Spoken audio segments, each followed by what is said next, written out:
Why should we attend the funeral of someone who has nothing to do with us in the first place? Pardon me? What does she mean by nothing to do with them?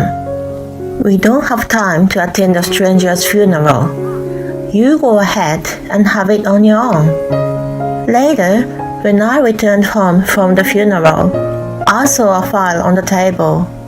Divorce papers. At that moment, I made up my mind to cut off all ties with my husband and his family. I would use that money only for me and my mother. My name is Amelia, a 30-year-old office worker. My husband Joe and I have been married for 3 years. He and I met on a dating app. He carried himself in a gentle and calm manner that I thought if I was with him, I would be able to spend peaceful and happy times. We exchanged our numbers and went on a series of dates. As expected, he was always kind, and I found him very comforting. He took very good care of me, and I seriously considered marrying him. It was fortunate that he thought the same and proposed to me. Of course, I accepted immediately, and so we were engaged and immediately went to greet each other's parents. We first met with mine. Both my mom and dad felt comfortable with his gentle personality and rejoiced in our engagement. Next, we went to greet his family. In addition to his parents, his sister Erin, who still lived with them, was present. They seemed to be a close-knit family, and Joe was smiling more than usual. I loved him more when I found him not only kind, but also family-oriented. I was excited about marrying him, imagining that we would have a very happy and joyful family with children. However, I had one complaint. It was about a wedding. He and I had talked a lot about it and were making all kinds of preparations. But then his mother, Leah, and Erica meddled with us. At first, he just mentioned her in the conversations like, "My mom suggested this." I was grateful for more ideas, so I listened quietly. Leah gradually began to interject a lot of suggestions, and by the time I realized, she was an active member of my wedding preparation. I wanted to make the decision along with Joe, and was annoyed with her presence, but of course I couldn't ask her to leave. I had no choice but to keep quiet and accept her. Then even Erin started to join in and eagerly shared her ideas for my wedding. When I told them what I had in my mind, they disagreed and suggested doing it their way. I was frustrated as it was my wedding, but Joe agreed with them. I thought if he liked their suggestions, then I should have let him have it his way. The worst part was when it came to my wedding dress. I already had decided which one to wear. When I tried it on for the first time, it looked really good on me, and I loved it. But Leah and Erin criticized me for being tacky. They brazenly spoke out whatever was in their mind, like it was out of the question to wear such a dress, and it blurred my body line that I looked like an old lady. They picked out a dress and forced me to wear it. It was not my style, and I could see that it didn't suit me at all. I told Joe about it, but he didn't take my side and said his mom and sister went out of their way to choose it for me. This was definitely disappointing for me. It was our wedding, but why couldn't he respect my opinion? Otherwise, he was dependable as he took the initiative of doing the housework and cooking for us. We were already living together at that time, and I loved him so much that I had no desire to leave him. I ended up wearing the dress Leah and Erin picked out for me during the ceremony, and the dress I liked was worn for the reception. Leah and Erin looked pleased, but when I asked my friends about it later, they all said the other one looked much better on me. My close friends even thought it was odd that I chose something out of my usual taste. My memories of the wedding were both good and bittersweet. It was also the event that made me distrust my in-laws. After that, I was very careful in my dealing with them. As a result, my relationship with them wasn't bad after 3 years of marriage. But then there was an incident that changed everything. It all started when my dad became seriously ill and required nursing at home. I went to my parents' house in between my work to help my mom take care of him. Joe was understanding and didn't argue about me spending my time away from home and did the housework by himself. On the contrary, he even drove me there when he had time. Days went by and Christmas arrived. It was when I offended my in-laws. I took my leave from work earlier and had been staying at my parents' house to help my dad, who had limited mobility.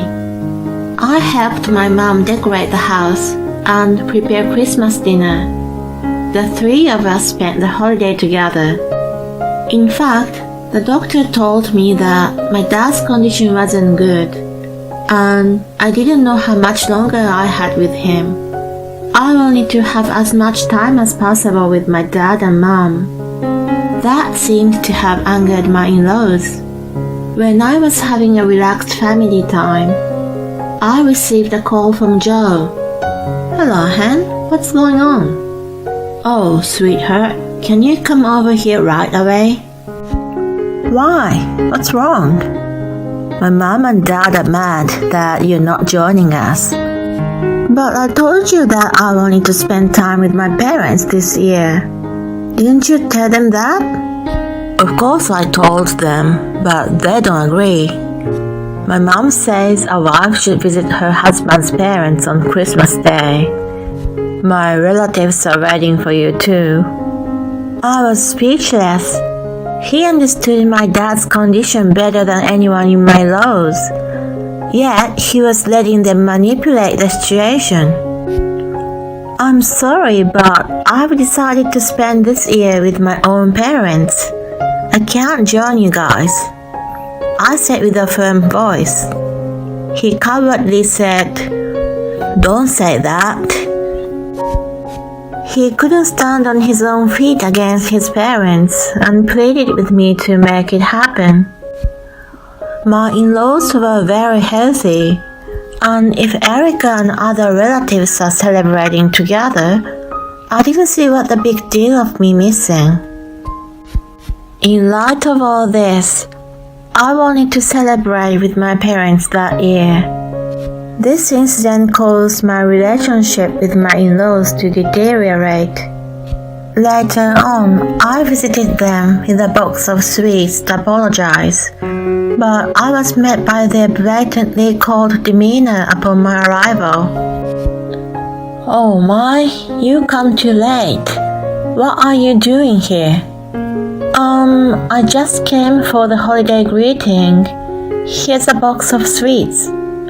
Leah took the package and snarled, "I don't need your greeting." She seemed to be quite upset, so I apologized for missing the celebration. "I'm sure you've heard of Joe. My father is very ill, and I don't know how much longer he lives, so I wanted to spend this Christmas with him. I hope you understand." My in-laws gave me cold stares, crossing their arms. "You don't really care about us anyway, do you?" Leah blurted with spite. "No way, that's not true." "Well then, show us your sincerity. Show us how much you care." "Sincerity?" "That's right. First of all, go and buy the sweets we like. Not these randomly selected ones." With that, she threw the present I gave her into the trash. I was stunned. What a terrible action on her part. I looked at Joe, who had an awkward expression. Erin spoke up. "I'd like to try Angela's tarts." It was an expensive patisserie. They had a luxurious price tag for little tarts. My father-in-law followed her. "Then I'll have some pumpkin pie from Joan's Country Kitchen." It was another fancy pie factory. Finally, Leah said, "I want chocolates from Valerie's." They were as expensive as the tarts Erin asked for. Moreover, the shops mentioned were located slightly apart from each other. It would have been very difficult to fulfill all their wishes at once. "Can I get one of them today?" They gave me the same cold stare that they had given me earlier. The next one to speak up was my husband. "Of course not. You'll have to get them all." I felt great dismay toward him. As one would expect with such an unreasonable request, Joe of all people would have been on my side. Moreover, on the way to his parents' house, he said, "I'll do my best to repair the damage between you and my family." We were there, and he immediately took their side. I got into the car feeling frustrated with him, and hurried to buy the things they requested. When I came back, I was questioned why I took so long, and was called useless for being late. They were all popular shops, and I had to wait in line. Also, none of them were close to each other, so it was no wonder it took so long. I didn't understand why I was being scolded. Since then, they regularly called me to their house and used me like a servant. "You said you would take care of us, so of course you would do this much, right?" They made me do housework, cook, and help with the grocery shopping, to name a few. They really made me do a lot of things for them. When I reached my limit, I told them that I was fed up with being treated so unreasonably, and refused to visit them. No matter how much I tried to satisfy them, their attitude toward me didn't improve. On the contrary, it was getting worse. Besides, it was hard for me to take care of both my dad and in-laws. So I decided to just go to my parents' house. Joe blamed me for not obeying his family, but I had more than enough with him. I made it clear to him that I didn't deserve to be treated like a housekeeper or slave any longer. My in-laws were apparently complaining about me, but I ignored them and focused on my dad's care. In the meantime, his condition worsened, and he was rushed to the hospital. Unfortunately, he couldn't be saved this time and passed away. My mom and I were both devastated, but we had a lot of work to do, like preparing for the funeral. We pushed our feelings aside until at least after the arrangements were made. While we were both busy, I called Joe and explained the situation. He was just at his parents' house, and I asked them to attend the funeral. He agreed, but then a few minutes later, he called me back. When I picked up the phone, Leah's voice came out. "Hello, is this Amelia?" "Hi, Leah. Is everything okay?" "Who do you think you are?" "Pardon me?" "You're so superior, suddenly asking us to come to your funeral." "Oh, no, I didn't mean..." "Why should we attend the funeral of someone who has nothing to do with us in the first place?" "Pardon me? What does she mean by nothing to do with them?" We don't have time to attend a stranger's funeral. Stranger? Joe and I are married, so we are family. Yes, a useless daughter-in-law like you is a stranger. So your parents are also strangers. We don't care about your father's funeral. You go ahead and have it on your own. Then she hung up the phone. I was in shock. I sent a message to Joe in a panic, but he replied, "My parents say I don't have to go, so I'm not coming either." I was flabbergasted that I read the message over and over again. He sounded not to have his own will. I was amazed that he was so under his parents' thumb. I focused on my dad for the time being, and my mom and I went ahead with the funeral. When my relatives asked me why Joe and his family were not present, I gave them an honest answer. Everyone was furious and said I should disassociate myself from such people. I was thinking about divorce too. When I got home, I needed to have a talk with Joe. Later, when I returned home from the funeral, I found a file on the table. I was surprised to see there were divorce papers inside. Joe's part was already filled in. The witness column had the name of his relatives. Joe was not at home, and I didn't even get a chance to talk to him. I was sure this was his intention. At that moment, I made up my mind to cut all ties with him and his family. If that was what he wanted, I wasn't going to hesitate. I immediately contacted a divorce lawyer, packed my belongings, and went back to my parents' house. My mom was listening to the phone conversation at the funeral. When I told her about the divorce, she welcomed me back warmly, saying, "I'm glad this would save you from more trouble." I was honestly glad to leave Joe at this point in my life. If I had stayed married to him, my dad's inheritance would have ended up in my in-laws' hands. It was only for my mom and me.